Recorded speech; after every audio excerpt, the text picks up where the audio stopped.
They built the altar of burnt offering of acacia wood, 3 cubits high, and it was square, 5 cubits long, and 5 cubits wide. They made a horn at each of the 4 corners, so that the horns and the altar were of one piece, and they overlaid the altar with bronze. They made all of its utensils of bronze, its pots, shovels, sprinkling bowls, meat forks, and fire pans.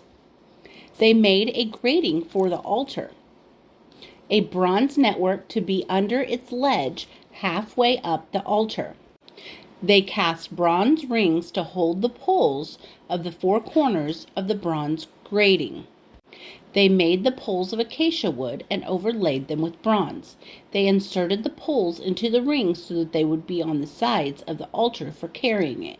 They made it hollow out of boards.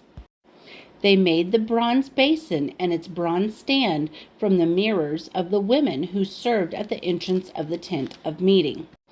Next they made the courtyard. The south side was 100 cubits long and had curtains of finely twisted linen, with 20 posts and 20 bronze bases, and with silver hooks and bands on the posts.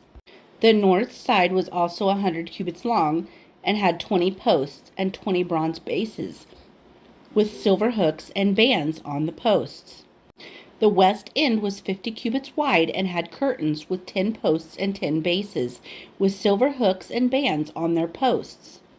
The east side, toward the sunrise, was also 50 cubits wide. Curtains, 15 cubits long, were on one side of the entrance, with 3 posts and 3 bases. And curtains 15 cubits long were on the other side of the entrance of the courtyard, with 3 posts and 3 bases. All the curtains around the courtyard were of finely twisted linen. The bases for the posts were bronze. The hooks and the bands on the posts were silver, and their tops were overlaid with silver. So all the posts of the courtyards had silver bands. The curtain for the entrance to the courtyard was of blue, purple, and scarlet yarn, and finely twisted linen, the work of an embroiderer. It was 20 cubits long, and, like the curtains of the courtyard, 5 cubits high, with 4 posts and 4 bronze bases. Their hooks and bands were silver, and their tops were overlaid with silver. All the tent pegs of the tabernacle and all of the surrounding courtyard were bronze.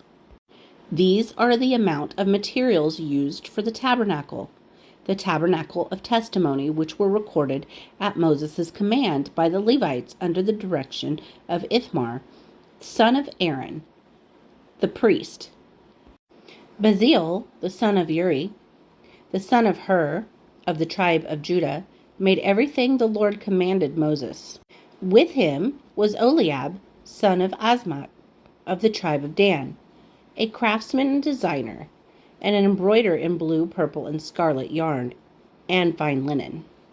The total amount of gold from the wave offering used for all the work on the sanctuary was 29 talents and 730 shekels, according to the sanctuary shekel.